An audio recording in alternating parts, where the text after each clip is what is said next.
Boa tarde a todos e todas. A gente dá continuidade a essa iniciativa que, na verdade, é dos estudantes do NEM, que já existe desde 2017, né? Que é o Café e Conversa, que é um momento, em tese, mais informal para as pessoas falarem sobre suas pesquisas e não está aberto para qualquer estudante, não só do núcleo. Então, no próximo semestre, por acaso tiver a fim de falar sobre o que está pesquisando e tal, está aberta a possibilidade de vocês se apresentarem. Hoje a gente vai ouvir a Vitória Ivo, que está estudando os processos, vamos falar, mas basicamente ela está estudando os processos de memorialização, patrimonialização dos espaços relacionados à violência de Estado, no Brasil. E eu queria agradecer a Hilda também, que está sempre ajudando a gente nesse momento. Quem quiser tomar um café, daqui a pouco vai ter café, com açúcar e com afeto, ou sem açúcar e com afeto também. Dessa vez a gente não toma aguinha, não. Nem molho. Dessa vez eu vou ficar devendo. Tá. Então é isso, gente. Fiquem à vontade, se servir ali e tal. A Viti vai falar em meia hora mais ou menos, depois a gente tem mais uns 20 minutos, meia hora para poder comentar o trabalho. Bom, boa tarde a todos e todas. Eu agradeço a presença de todo mundo aqui. Hoje eu vou comentar um pouco, sobre como é que está o andamento da minha dissertação. Esse título que eu estou usando para apresentar ela no café, ele não é o título oficial assim da minha dissertação. Na verdade, ele compõe, o lema, na verdade, o lembrar para não esquecer. Ele compõe o primeiro capítulo e eu trouxe, para o café esse título a fim de elucidar mais assim os meus objetos, enfim. Esse é o lema que ele é muito utilizado pelas lutas, pelas pessoas que lutam pelo restabelecimento dessas memórias da ditadura aqui no Brasil, a fim de reforçar a necessidade da memória, do direito à verdade, do direito à justiça, do direito à lembrança desse período que ainda se arrasta assim, na contemporaneidade. Então, o objetivo da minha dissertação é compreender e analisar os projetos políticos, sociais, culturais e as disputas pela memória em torno desses antigos porões da tortura no Brasil. E aí eu estudo o caso do DOPS, do Rio de Janeiro, e o caso do DOI-CODE de São Paulo. E também, dentro da dissertação, eu interpreto como que essas questões relativas à memória, relativas à patrimonialização, à experiência dos patrimônios do trauma, interferem na historiografia, na memória histórica e na própria história. De início, eu trago essa frase que está em uma das teses sobre o conceito da história do Walter Benjamin, a tese número 7, que ele diz que nunca houve um monumento da tortura que não fosse também um monumento da barbárie. Então, esses espaços, uma vez que eles dispõem de uma importância cultural, de uma importância social, de uma importância histórica, para as sociedades, para o país, ele também diz respeito a um trauma. Embora o trauma da ditadura no Brasil ele se dê de uma maneira mais individualizada, ele também diz respeito à barbárie, ele diz respeito a violações essas que se estendem até a contemporaneidade, tendo em vista que a violência de Estado ela é algo que ela não cessou ali na ditadura, ela se arrasta aos povos pretos, aos povos indígenas. Aconteceu ontem. Tendo visto o que aconteceu no Rio, o que aconteceu em Sergipe, o que acontece, enfim, todos os dias nesse país, devido a esse aparelhamento, a essa institucionalização da tortura enquanto uma prática do Estado, enquanto uma prática de contenção, de poder, de controle social do Estado.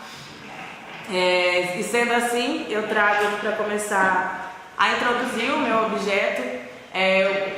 Ainda tem um pouco a ver com o que o Benjamin trata nas teses. Ele trata que ele diz, né, que o grande inimigo das sociedades modernas, digamos assim, era o progresso.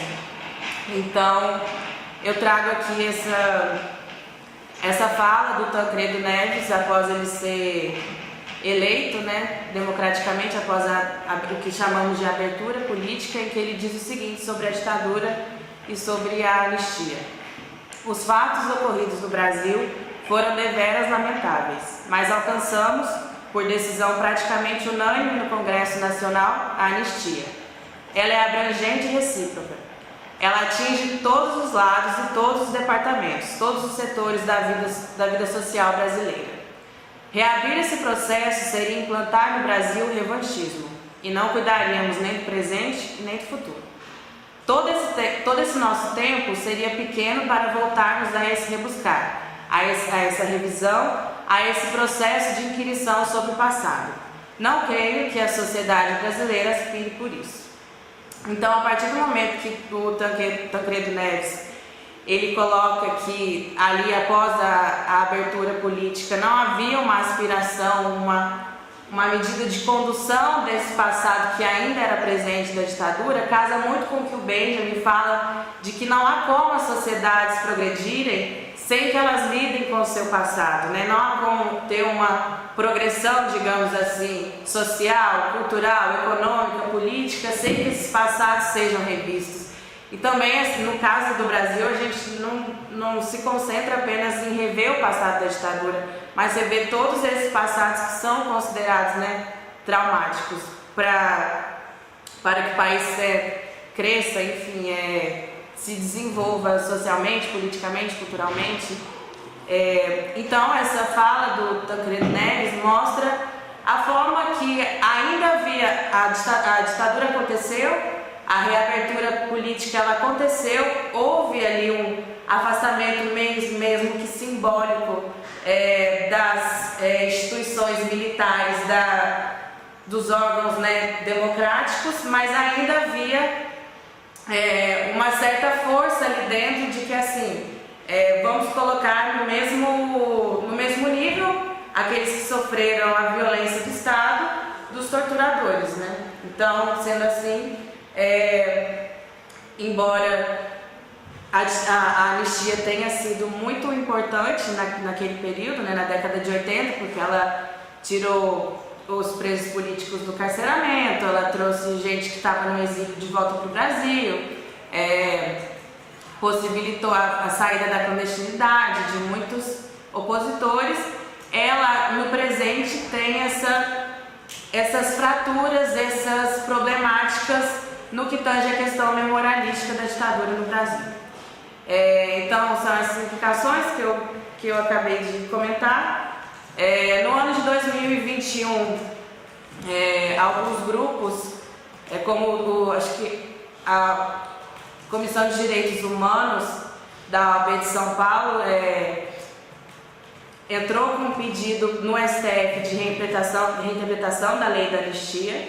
Esse pedido, uma das justificativas dele era a fim de que também o Brasil estava passando por um processo muito sintomático com relação ao bolsonarismo, com relação a essas memórias, com relação à ditadura, mas os encaminhamentos ainda não estão certos de como que isso será conduzido.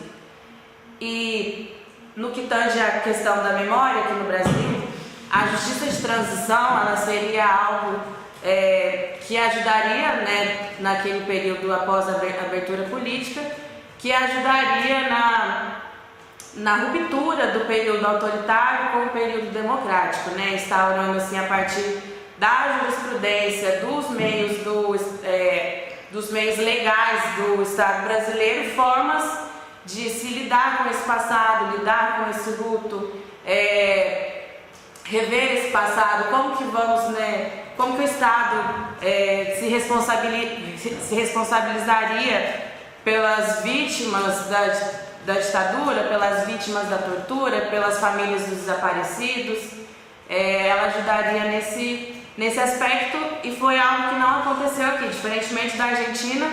Na Argentina, após a eleição de Raul Alfonsín, foi instalada a Comissão Nacional de Desaparecidos, com a finalidade de dar início à apuração dos crimes do Estado argentino no país. Então aqui eu trago um trecho da Caroline Bauer, que ela fala o que são as políticas de memória, né? Seu objeto retroativo, ou seja, direcionado à ditadura civil-militar, reconhecer o terrorismo do Estado e as suas consequências para a coletividade, permitindo que distintas memórias sobre o passado traumático ganhem espaço público e legitimidade, fazendo com que setores da sociedade possam elaborar os seus lutos. Então, as políticas de memória, além de culpabilizar o Estado e o Estado ter que lidar com esse passado, ter que se responsabilizar por ele, pelas vítimas e tudo mais, também seria importante para a sociedade lidar com esse luto, lidar com esse trauma. Só um minutinho. Mas embora aqui no Brasil as políticas de memória... Tá? Não, né? Mas embora as políticas de memória aqui no Brasil não tenham sido adotadas diretamente, tivemos algumas medidas de memória, né, como a instauração da Comissão Nacional da Verdade, mesmo que de forma tardia, ela foi uma medida de memória. A criação do Memorial da Resistência, ele é uma medida de memória. A construção de alguns de alguns monumentos em algumas capitais aqui do Brasil também são uma medida de memória. Mas são medidas de memória que não partem de uma ação direta do Estado brasileiro. Então há essa diferenciação. Na minha interpretação, com base na Caroline e com base no que eu venho estudado, as medidas de memória, as políticas de memória, elas têm essa diferenciação. E aqui eu trago, acho que eu não poderia deixar de falar isso, né, que casa ali quando eu falo do pedido de reinterpretação da lei da anistia. Quando foi perguntado para o Mourão, né, a possibilidade disso acontecer, acho que mês passado, ele... Foi mês passado? Acho que foi abril, foi por aí. Uhum. Não foi março, perto do golpe? Não, foi por ali. Ele fala mais algumas outras coisas, mas eu peguei esse trecho. Apuraram o quê? Os caras já morreram tudo. Vai trazer os caras do túmulo de volta? Então, além dessa condução a partir da lei da anistia, que promove um certo esquecimento, também há essa condução a partir dos dispositivos de poder, né? Nesse caso, esse dispositivo de poder, que não se enquadra apenas, né, no que o Foucault fala, que é a escola, a igreja, o Estado, seria o discurso, né? Por meio desses enunciados negacionistas que tratam a ditadura de uma maneira branda, ou debocham da ditadura, ou debocham dos desaparecidos, ou quando o Bolsonaro diz que a ditadura matou foi pouco. Como é que ele fala também? Quem procura osso é cachorro. Quem procura osso é cachorro, né? Quando ele vai falar das ossadas que estão lá acho que na guerrilha do Araguaia.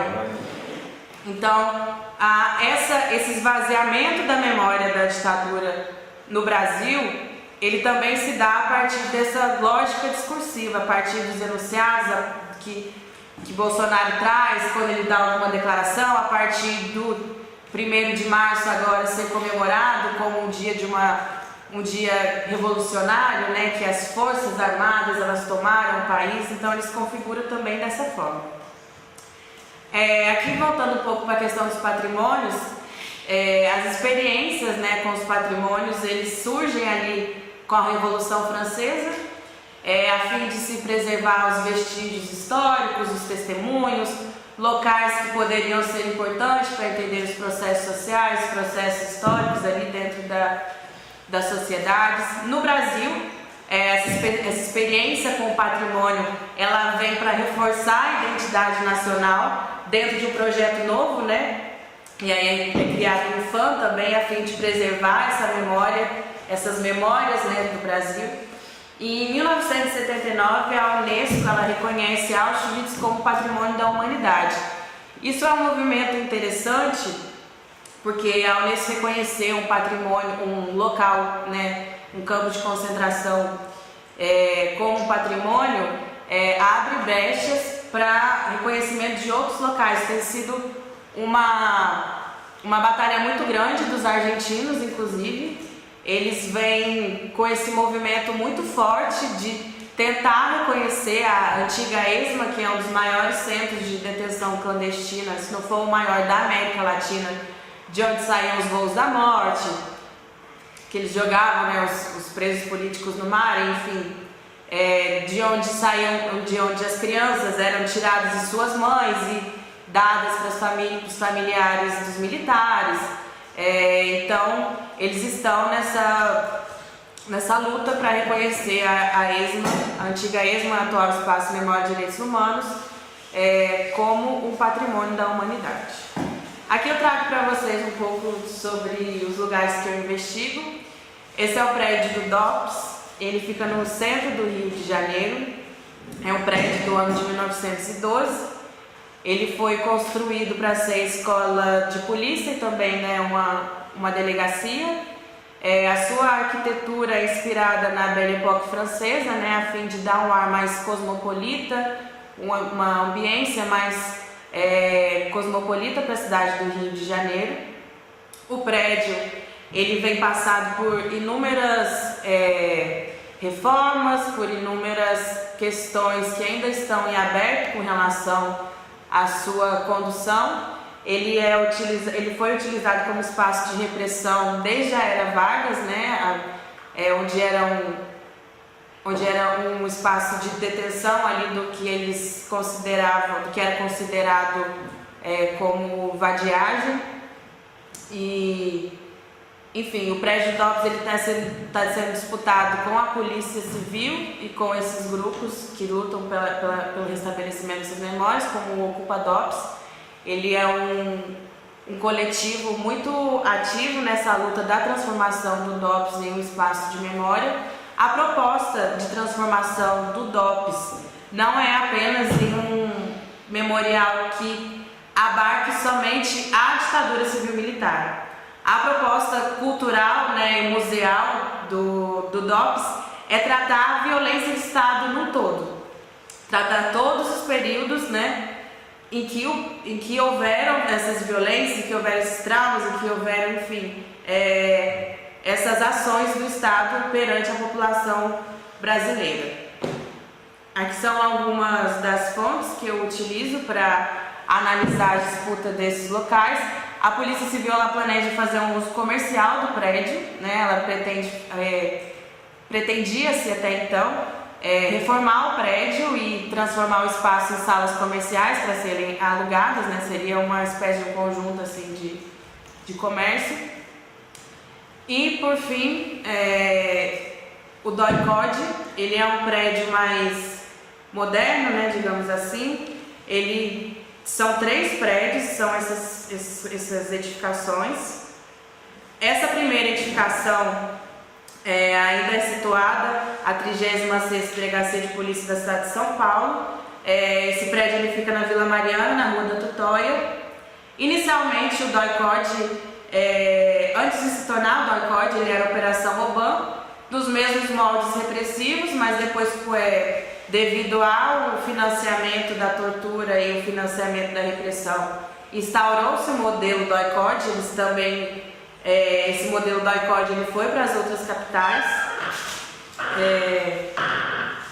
ele se alastrou para as outras capitais. Por exemplo, no Rio, a sede do DOI-CODE ela fica na Tijuca, né, Marcelo? Uhum. Fica na Tijuca. O prédio ele foi tombado em 2014, mas apenas em 2021 que ele teve um destino certo de ser transformado no memorial. Então, o prédio do DOI-CODE ele vai ser transformado no memorial. Ele já foi desocupado, já estão, né, tramitando tudo isso, ainda está na justiça, mas eu acho que entre esse ano e o ano que vem vai acontecer esse processo de transformação do DOI-CODE em um espaço de memória, mas um espaço de memória relacionado à ditadura na cidade de São Paulo. Com relação ao DOI-CODE, também eu acho que é importante dizer que esse modelo ele era financiado por grandes empresas, né, como o Cara Objetivo, a Ultragaz, o Banco do Bradesco. Então, assim, muitas dessas empresas elas financiaram a tortura. Tem até um documentário que chama Cidadão Boylston, que é sobre o executivo da Ultragaz, que ele traz o modelo do choque para a tortura no Brasil. Ele acompanha essas sessões.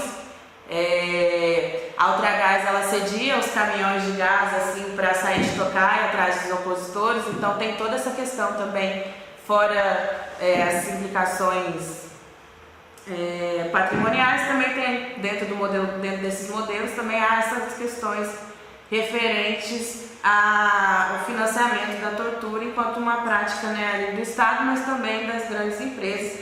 Isso entra num debate muito importante, né, que tem sido muito pautado, assim, que é sobre o uso dos termos, né, se é ditadura civil-militar, se é ditadura civil-empresarial-militar, enfim, esse daí é um debate bem amplo. E aqui são algumas das fontes que eu trabalho para investigar esse caso do DOI-CODE. E é isso, pessoal. Obrigada. Eu achei que vocês mais demoraram. Quanto tempo foi?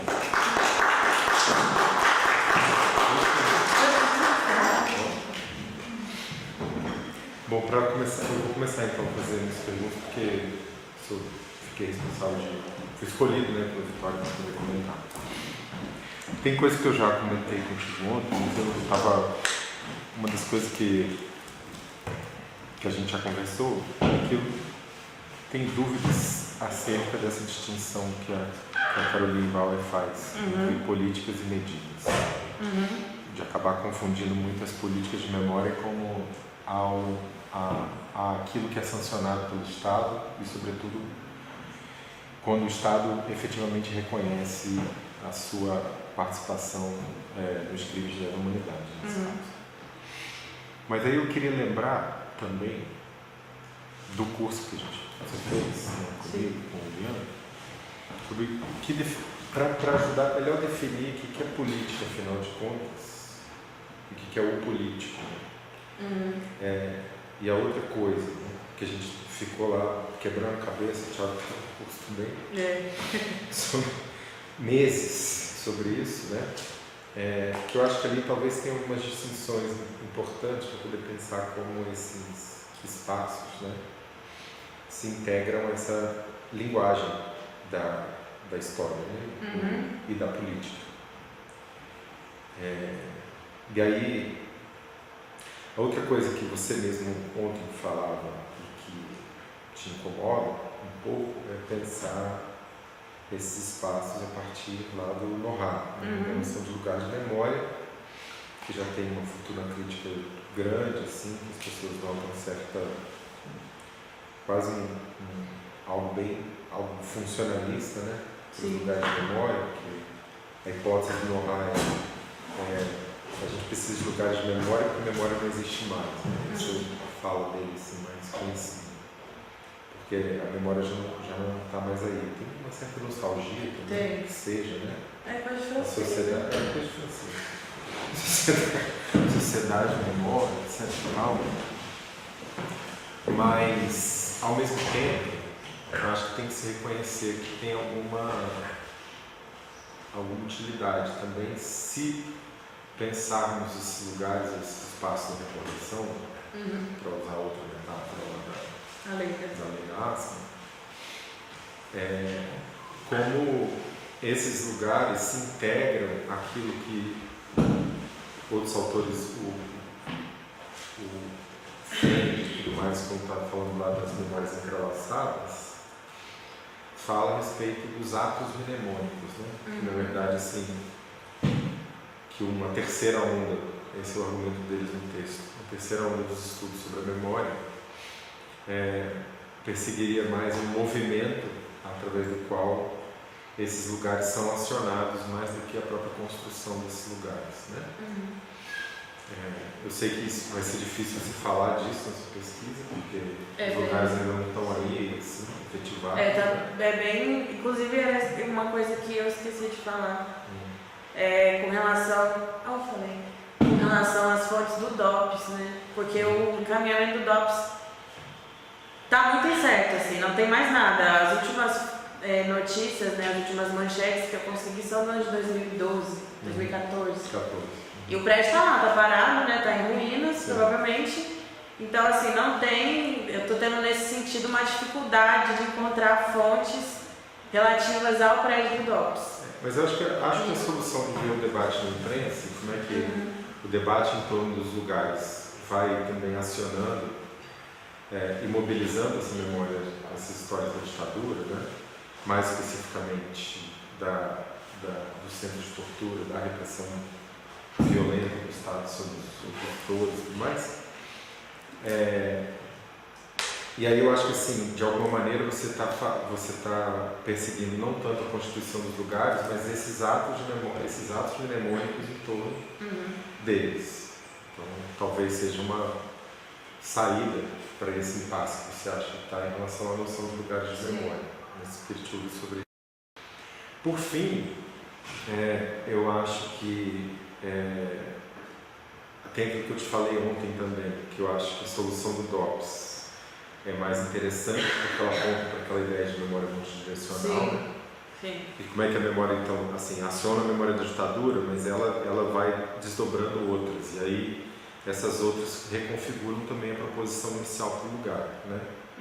Se lembrar que nesse prédio tem o tal Museu da Polícia. O Museu da Polícia, tem os acervos dos terreiros. Isso, que os acervos já não estão mais lá. É verdade, foram tirados. Porque o movimento Devolva o Meu Sagrado conseguiu tirar eles de lá. Ainda bem. Então, assim, depois começa a conversa em torno do DOPS e ela vai virando outras coisas, ela vai desdobrando outras movimentações.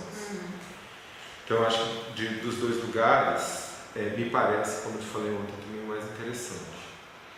Outra coisa que eu queria te provocar também tem a ver também com o autor que a gente leu e que me é muito caro, que é o Troiot lá, que a gente leu nesse ano passado, né? Como é que isso também esses espaços estão colocados diante de uma política, no fundo, de silenciamento do que aconteceu na ditadura, ou silenciamento não de tudo que aconteceu, mas de alguns aspectos do que aconteceu durante a ditadura, né?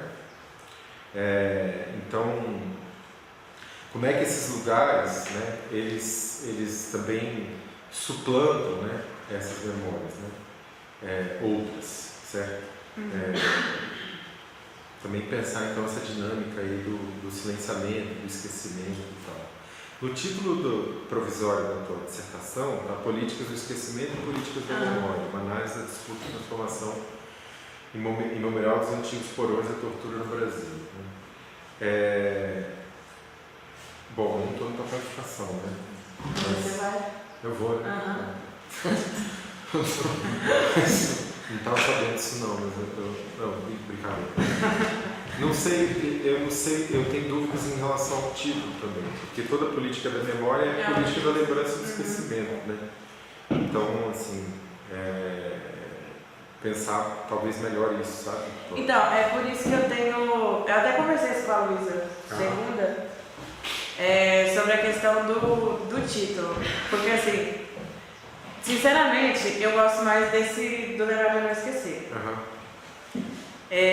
Eu acho que esse política de esquecimento, políticas da memória, ele fica, não abarca assim, não fica, sei lá, dá uma certa engessada no que eu estudo. Apesar de que eu trato de políticas de esquecimento, também trato de políticas da memória, mas eu tenho me simpatizado mais com esse outro. O lance que você também, no título, acho que no título também a gente tem que às vezes é uma opção, tem que se comprometer com tratar de determinado tema que transcende o teu objeto de maneira mais... Mais ampla. Que comunica isso com um problema conceitual. Só que se você mantém isso, políticas da memória, você também está se comprometendo de cara com esse conceito. Então você vai ter, de fato, assim, trabalho, entendeu? Para poder pensar essa delimitação. Tanto que aqui no outro título eu uso projetos de memória, né?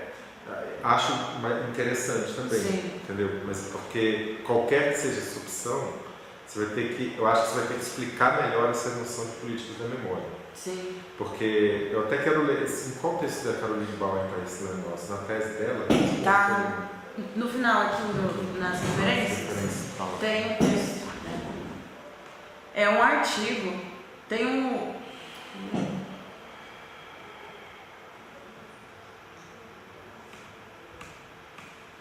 Aqui foi até para baixo, Bauer, Quanto à verdade o Brasil suportará. Tá. Eu não li esse texto dela, então assim, teria que ler, para poder também entender o que ela está falando. Mas pelo que você me falou, você está entendendo essas políticas como alguma coisa que está associada àquilo que o Estado faz, reconhece, produz e tal. E os outros não estão fazendo política também? Entende? Assim, os grupos que estão aí disputando esses espaços, eles também estão fazendo a política. Eles estão aí, assim, já um pouco respondendo na minha visão da coisa, a primeira pergunta que eu te fiz acerca do que é a política, afinal dos contos, o que é o político, aquela conversa toda do curso. Né? Tem algo aí de estabelecer qual é o terreno daquilo que é possível falar. Né? Estabelecer qual é o terreno e qual é a linguagem empregada para poder falar deste tempo especificamente, certo? Então, eu acho que isso é a política da memória, essa disputa, no final das contas, entre os agentes, os grupos, etc. e tal, uma delimitação daquilo que pode ser dito ou não sobre o passado. Sim. Não é? E, por fim, eu acho também que está aí tem uma outra coisa que eu queria lhe perguntar. Deixa você falar também, né? Tem que organizar aqui as perguntas. Por fim, eu acho que também tem uma coisa assim de você pensar essas políticas aí relativas à ditadura em relação a outras. E no caso do Rio de Janeiro, que eu acho que tem uma coisa interessante de se pensar assim, como é que também outros passados, mais especificamente os passados relacionados à escravidão, também estão ganhando espaço no território da cidade. Sim, o Caso Valongo. O Caso Valongo, aí depois do Caso Valongo, depois no negócio do Mucabe, mas muito antes do Caso Valongo, a Pequena África, chamada Pequena África, já era um circuito memorial, já tinha coisa tombada, já tinha tombamento da Pedra do Sal, quer dizer, tem aí também mas tem mais especificamente esses outros passados traumáticos, digamos assim, também estão sendo abordados, né? Então, você pensar que do ponto de vista do conceito, do contexto, né, digamos assim, tem outras movimentações acontecendo. Então, acho que na dissertação, em algum momento, você vai ter que falar disso também. Sobre essas outras abordagens. Sobre esses outros movimentos que estão rolando também, que tomam o espaço da cidade como o suporte para motivos, suporte, etc., para poder enunciar e disputar, no final das contas, passados que foram silenciados por muito tempo. Entendeu? Mas não precisa responder, né, assim, em uma ordem, não, mas fala aí o que você acha. Então, com relação ao que é o político, né, nesse caso, assim, o que eu penso nesse sentido é algo bem amplo, porque eu acho que, no caso dessas lutas pelo restabelecimento dessas memórias que partem, em sua maioria, ali de lideranças que estavam lutando durante a ditadura, o político aí se estende, né? A ação política, nesse caso, ora lutando ali contra, né, o autoritarismo e agora lutando pelo restabelecimento dessas memórias. Então, o político, assim, nesse sentido, partiria também da ação, né? Não só da medida, não só dos meios de memória, né? Porque uma política é algo que possibilita algo, mas também a partir de uma maneira de estar na ação. E aí, entra nesse debate que a gente, né, caiu ontem sobre as medidas e as políticas. Eu acho que realmente isso é uma coisa que ainda me deixa um pouco assim, meio no impasse dentro da dissertação, porque ao mesmo tempo que uma medida pode ser uma política também pode ser uma medida de memória.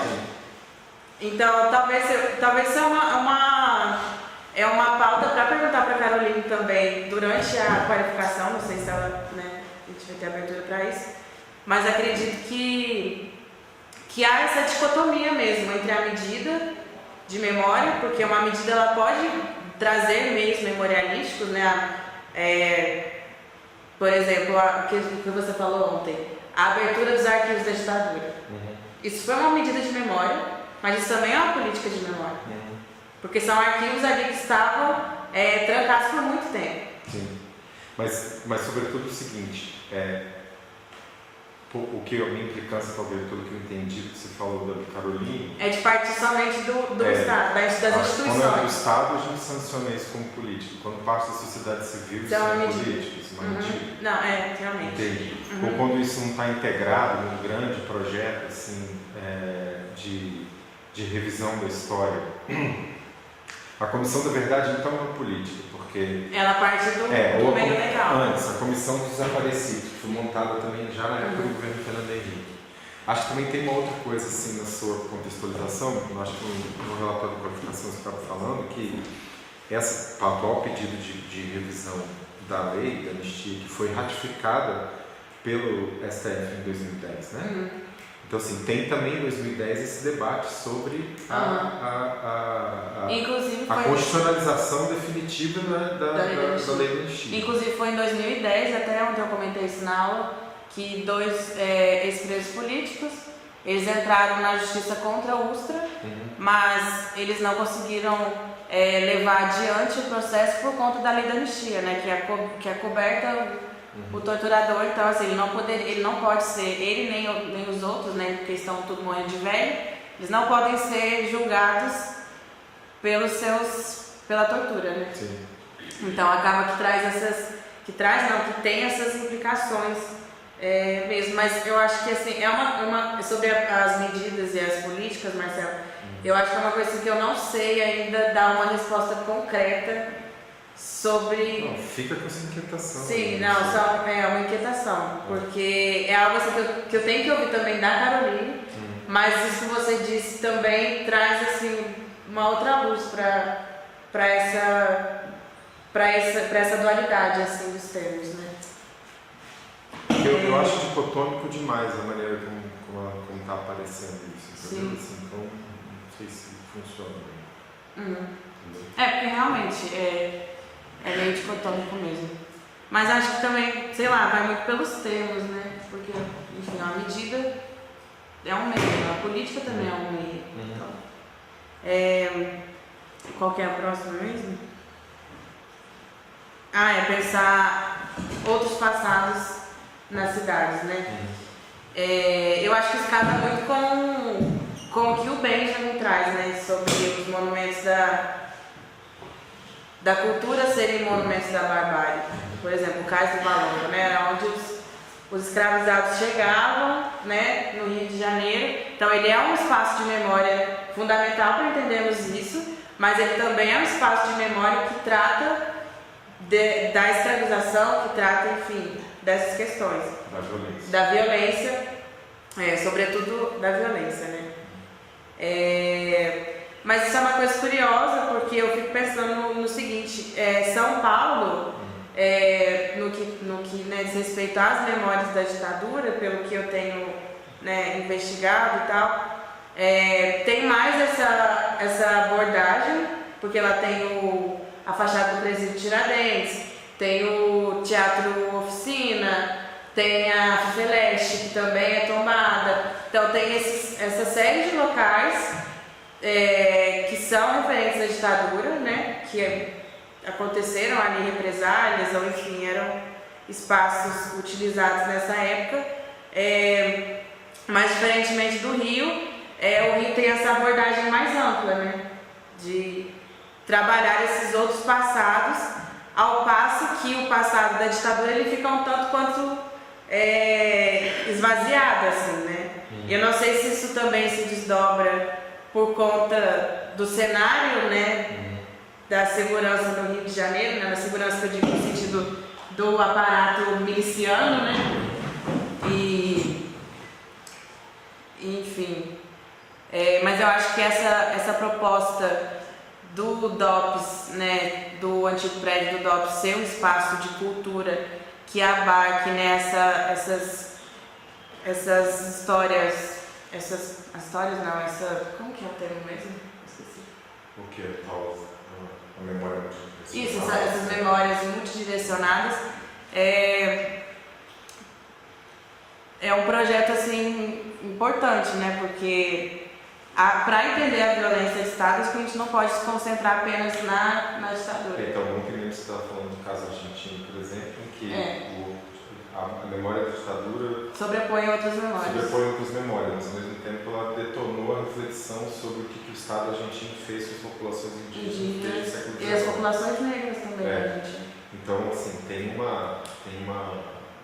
a conversa em torno de uma coisa gira a conversa em torno de outra coisa.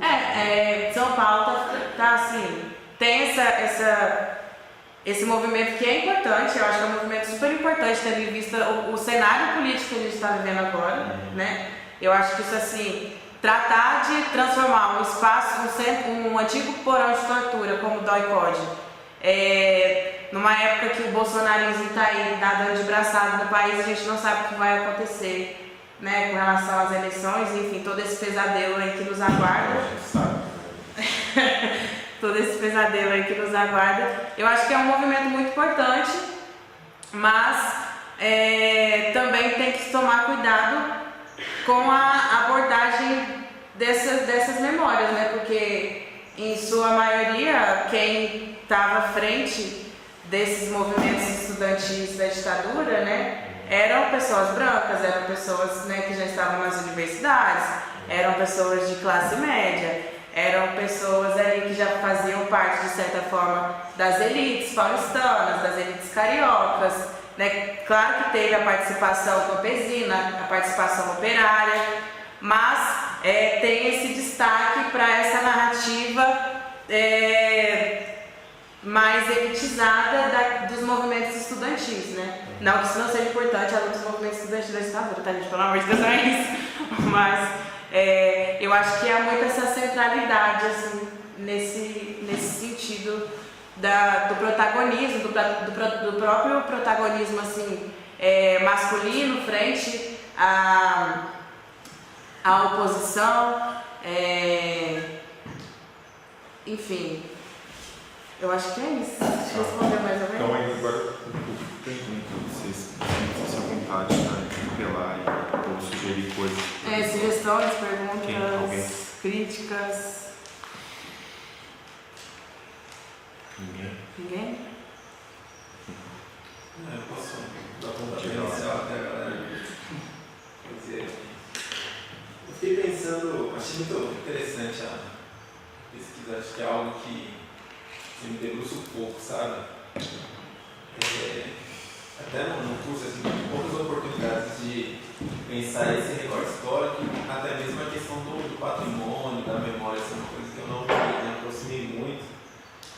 E sempre quando eu posso, eu tento ouvir, né? E aí eu fiquei pensando, assim, fiz algumas anotações e a partir da sua exposição eu fiquei pensando nessa questão a princípio, né, a denúncia da negação parece muito associada, com o negacionismo, né? A denúncia desse negacionismo parece muito associada à questão do executivo. Mas a gente entende que, bom, a forma administrativa da nação brasileira ela é perpassada por um executivo que precisa de um congresso, minimamente para manter ali sua legitimidade, passar o seu projeto aí, seja ele positivo ou negativo, né? Então o presidencialismo de coalizão é necessário, né? Então acho que assim, fica meio que obscuro assim esse congresso que parece que não tem responsabilidade muitas vezes nessa negação. E eu acho que ali é onde está enraizado nas pequenas cidades de todo o Brasil o papo massivo que são esses valores, sabe? Eu acho que tem pouca atenção, porque né, toda essa parafernália, esse maquinário que os caras estão usando aí para enfiar bilhões no bolso, vem desse laço do Congresso. E ao meu ver, o Judiciário também não está atrás. Né, eu acho que a judicialização se tornou um aparato de disputa política e, obviamente, o STF tem ali colocado o cabresto em muitas coisas, senão uma coisa tinha descambado, mas, por outro lado, a gente sabe que é uma grande família ali também que não quer, muitas vezes, só quer responder para não perder sua legitimidade. Né? Então, enfim, né, são diversos aspectos aí desses três poderes que eu queria ouvir como que vocês entendem isso, né? Como que soa para vocês essa negação que para mim é conjunta em certos aspectos. Eu acho que quando a coisa está muito lá em cima, o STF vem e bate o martelo e fala, não, calma aí. Né? Não vamos extrapolar, senão isso vai se deslegitimar até próprio mesmo o Supremo, né? Bom, esse é um aspecto que eu queria para a gente conversar. Um outro, né, como identificar, né, e aí eu não sei mesmo, né? Como identificar que essa política de memória ela foi efetivada? Esse circuito, assim, é uma coisa que eu sinto dificuldade, mas eu queria saber como vocês entendem isso, né? Como que é mobilizado, né? Porque eu fico pensando até como o Marcelo levantou a bola aí, né? Essas formas mais undergrounds, dispersas, que eu acho que, mano, que é o que alimenta ali, né? Eu fico pensando muito assim, né? Diadema, em São Paulo, é uma cidade muito, não sei se específica, mas ali tem muita coisa, por exemplo, esse negócio da memória da ditadura, tá, tudo bem, talvez não tenha um monumento enorme, gigante que a gente possa referenciar, mas isso está muito presente, sei lá, numa leitura de cordel. Sim. Que vira e mexe aparece ali no cotidiano da gente, que está ali numa mesa de bar. Eu acho que, eu não sei se eu estou forçando muito essa política de memória nesse sentido. Muito disperso, mas é algo que, mano, tá ali em algum momento da vida e isso soa para essa população que, mano, ditadura não soa bem. Entende?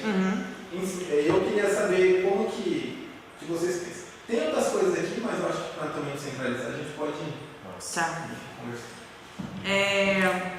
Então, vou começar pela última, né? Sobre a efetivação das políticas de memória.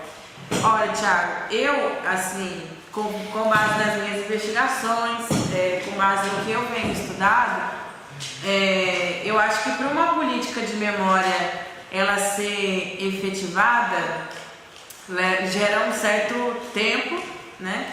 Uma certa resposta dos diversos setores da sociedade. Por exemplo, a criação de um memorial da ditadura, por exemplo, a transformação do DOI-CODE, vamos pegar isso de exemplo. A transformação do DOI-CODE em um espaço de memória, a partir ali de um olhar materialista, tá, o local tá lá, o museu, né, o memorial tá ali, mas aí, assim, isso depende, para a efetivação dele enquanto um espaço de memória, depende de quais pessoas vão frequentar esses locais, quais serão as percepções das pessoas, né, da sociedade no todo, frente a esse memorial, quais são as respostas, né, da sociedade, assim, a longo prazo, frente a isso, né? Mudou algum aspecto no imaginário, nas opiniões, no entendimento político, no entendimento desse passado, que ainda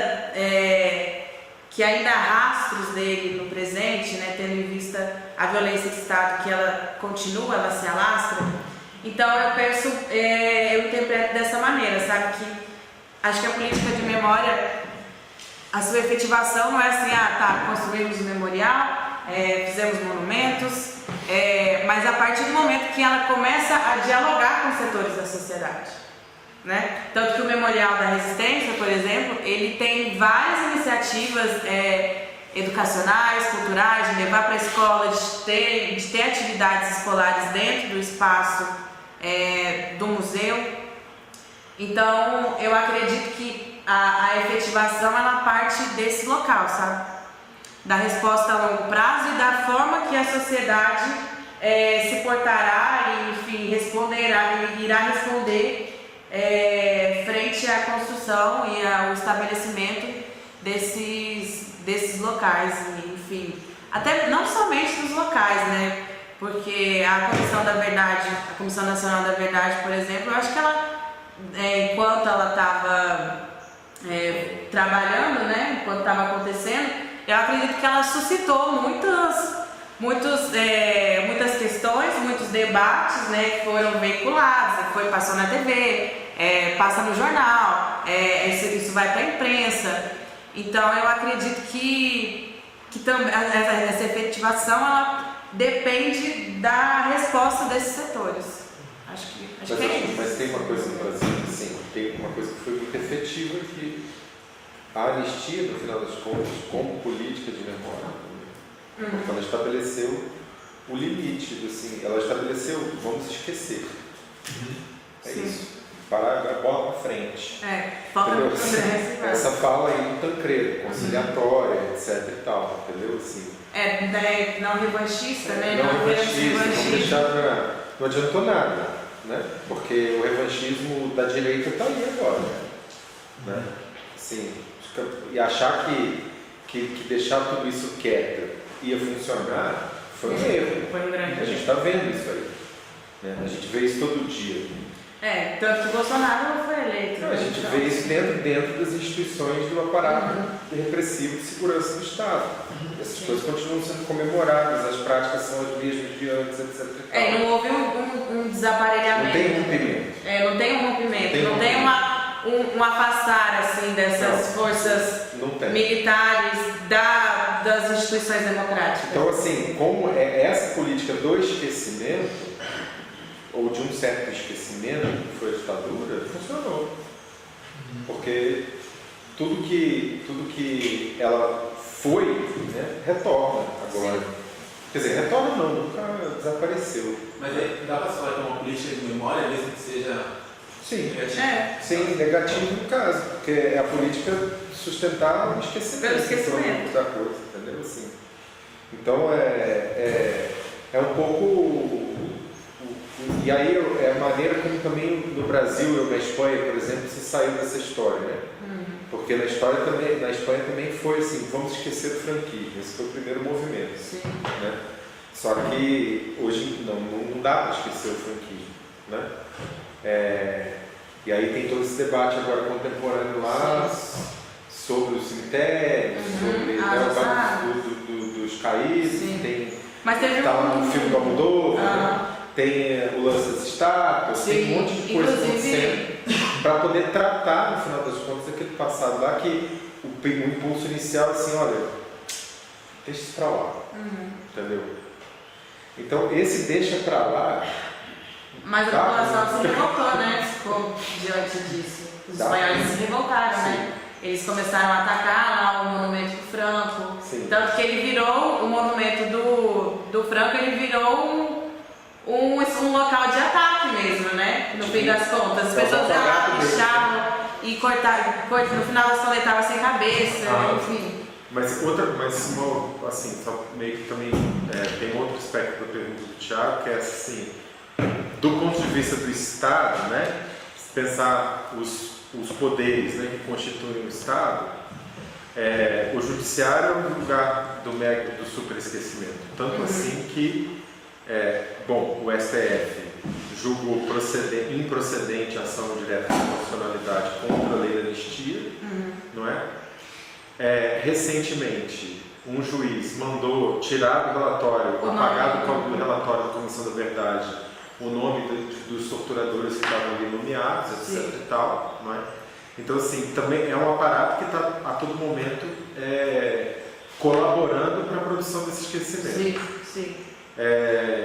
O legislativo não toma nenhuma iniciativa significativa do ponto de vista de como lembrar esse passado. Não é algo que vai sendo pautado assim também pela oposição. Então, assim, nunca avança, porque também foi a casa, no final das contas, que criou a lei da anistia, não é?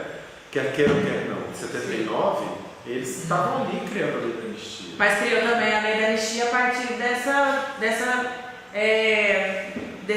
desse aparelhamento Não, e que aí ainda estava veio a presente. Constituição de 88, que podia ter dado era um momento propício para dar um piparote na lei da anistia, entendeu? Dada a movimentação política naquela circunstância, entendeu? Sim. Assim, por mais assanhados que os milicos sempre fossem, né? Eles nunca deixaram de ser, né? Só ver o que aconteceu em 89 em Volta Redonda, né?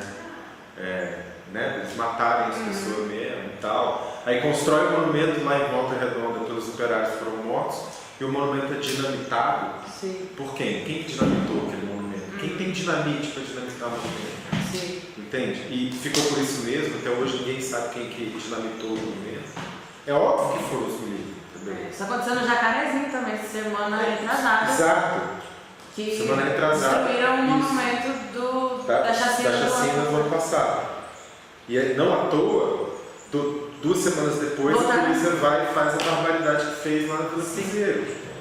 Então, assim, eu acho que esse esquecimento da ditadura, ele produz efeitos, entendeu? Assim, muito perniciosos sobre o que a gente está vivendo hoje. Mas a luta contra isso, esse esquecimento, é muito inglória também, né? Porque a gente também está numa posição de poder, e eu digo poder político, efetivo, assim, tal, muito frágil diante das possibilidades de... tipo isso, os moradores vão lá e fazem um monumento, uma placa, botam o nome de todo mundo que foi assassinado barbaramente pelo CORE, o CORE vai lá, não tem ação judicial contra o negócio, não tem ordem de juiz para tirar o negócio de lá, não tem nada, vai lá na cara dura, derruba o bagulho. Sim. E aí, quem que vai enfrentar, botar a cara lá assim, não, peraí, calma, não vai derrubar o negócio não, vamos partir pra porrada nós aqui. Vai tomar tiro, vai morrer. Sim. Então assim, é também uma situação, isso eu acho que é outra situação também, que eu acho que você, não sei se você está pensando isso, mas a relação muito efetiva mesmo, dessas coisas com a política, digamos assim, estrito senso, sabe? Como está acontecendo agora, assim, com as disputas que estão rolando agora. Sim. Isso é uma coisa que eu E, por exemplo, se você continua destituindo as pessoas da sua indianidade, né, e tal, é muito mais fácil você acabar com o marco temporal, né, você estabelecer as teses do marco temporal e retomar a terra, entendeu? Que foi retomada pelos grupos indígenas. Se você destitui as pessoas da memória ancestral em relação à escravidão, qualquer coisa assim, é mais fácil você dizer não reconhecer mais nenhum quilombola. E por aí vai. Então, assim, tem uma articulação muito profunda. De esquecimentos, né? E de como é que esses esquecimentos, ou essa memória muito limitada, não é?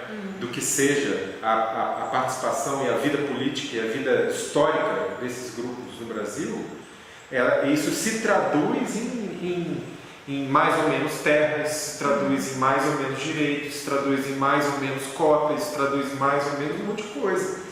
Né?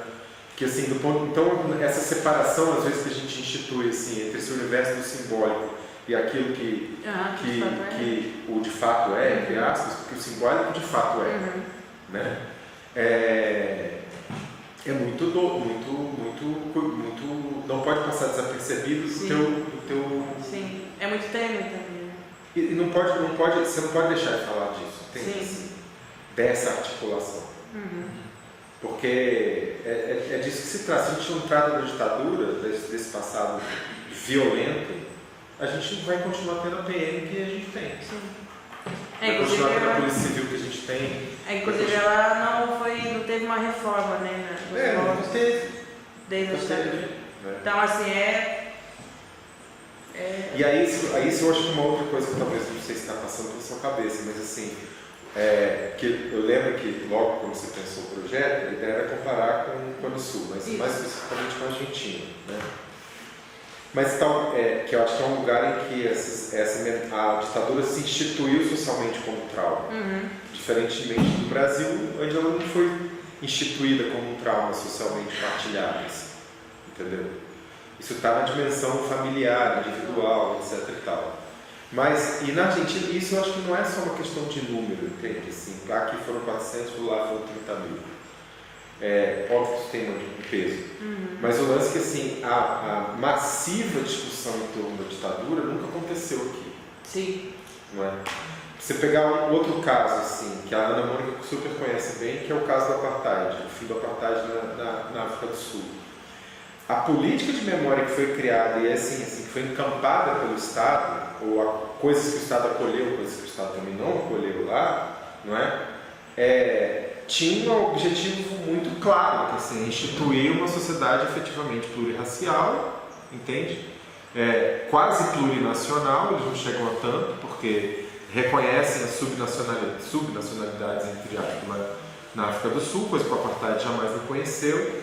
Mas assim, isso tudo está no livro de história, no museu, na rua, no monumento, não sei aonde. A gente não teve nada semelhante no Brasil em relação para mim, os dois grandes questões assim, fundamentais para explicar a nossa indigência como sociedade, que nunca se enfrentou o problema da escravidão e nunca se enfrentou o problema da ditadura e nunca se enfrentou o problema também da exclusão dos povos indígenas, etc. e tal. A gente foi convivendo aí com esses apagamentos com muita tranquilidade ao longo de séculos, né? Então, eu acho também que do ponto de vista, como eu te falei, do contexto, de você pensar o mundo em que o seu objeto está, né? Essa conversa está, você vai ter que falar dessas outras coisas, entendeu? Assim, mas isso até mencionar essas outras movimentações. Essa é uma abordagem que eu conversei com a Luísa na segunda, depois da gente enviar o relatório, antes de enviar o relatório, no caso, que acabou que mudou toda a estrutura da dissertação, porque a gente vai abordar essa experiência, né, da memória traumática em outros contextos, né? Até então, eu vou abordar a questão da Argentina, mas assim, como eu uso aquele livro do Berber Bevenage, História, Memória e Violência de Estado, ele também traz muito essa questão da África do Sul, né? Então, assim, em alguns momentos eu acredito que também apareça isso e a questão, né, da institucionalização do trauma, da tortura, da violência de Estado é algo que, assim, eu tento sempre estar batendo nessa tecla, mas eu acho também que é um tópico que talvez mereça uma atenção específica, assim, dentro do meu objeto, né, tendo em vista os desdobramentos contemporâneos, né. Agora, se você vai, no futuro, avançar para aquilo que é a sua ideia original, de falar do Cone Sul, assim, talvez seja já ir dialogando mais com essas experiências, sim, tanto da Argentina quanto do Chile, por exemplo. As experiências autoritárias. E dessas saídas muito diferentes da saída brasileira, né? Sim. E também esse destaque das memórias da ditadura na Argentina em detrimento de outras memórias, né? Também. Esse é um ponto também muito importante para ser abordado. Porque às vezes o reforço tem toda a justiça no reforço de determinado tema, mas ele acaba suplantando outros que também, sim, são relevantes, né? E que ficam ali meio que relegados ao segundo plano. Que eu acho que no caso brasileiro, por muito tempo, pelo menos em boa parte do período da democratização, acho que agora está mudando um pouco, mas por muito tempo a gente só falava do grande trauma, era só a ditadura. Sim. Só a ditadura. A escravidão, o racismo e tal é uma coisa assim que ninguém tratava muito, entendeu? Assim, quem tratava disso, entendeu? Quem tratava disso foi, como a gente também comentou naquela vez lá no curso, quem tratou disso foram as escolas de samba em 88, entendeu? Sim. Ou antes de 88, 78 para trás, né? Várias vezes. Mas assim, do ponto de vista do Estado agir e reconhecer e pensar que isso tem que ser tematizado, quanto tempo demorou para que mudasse alguma coisa no ensino de história nesse sentido? Sim. Né? A gente já está na redemocratização desde 85, ou melhor, desde 79. E só em 2000 e brau que a gente vai ter uma lei que institui ensino de história e cultura afro-brasileira nas escolas. E mesmo assim capenga, né? Que a gente sabe. Tem uma outra questão que fica me questionando também sobre essa questão. E hoje eu trouxe até na disciplina do Marcelo, né? Essa questão do marco histórico da ditadura e os aspectos que recobrem ela. Então, porque quando a gente recua no tempo, né, como vocês falaram, dessas outras memórias que ficam subterrâneas aí, né? Fala assim, anistia, repressão e, sei lá, precarização, arroxo. A saída do pós-abolição é isso. Sim. Mas isso não é trazido como, sei lá, pensando em uma arqueologia da coisa, como aquilo que desemboca no, sei lá, explode na metade do 20, né? E recupera toda uma parcela da sociedade brasileira. Isso também é algo assim que eu não consigo perceber nas discussões. Sim. Parece que surge ali como uma construção histórica do 64, uns anos antes, como se não houvesse outras experiências nesse processo, né? Sim.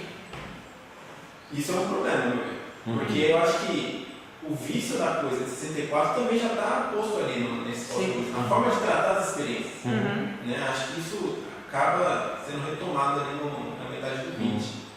E hoje, como vocês trouxeram, né, a coisa se mantém. Eu acho que a estratégia ali está bem fundamentada. Né? Bom, gente, acho que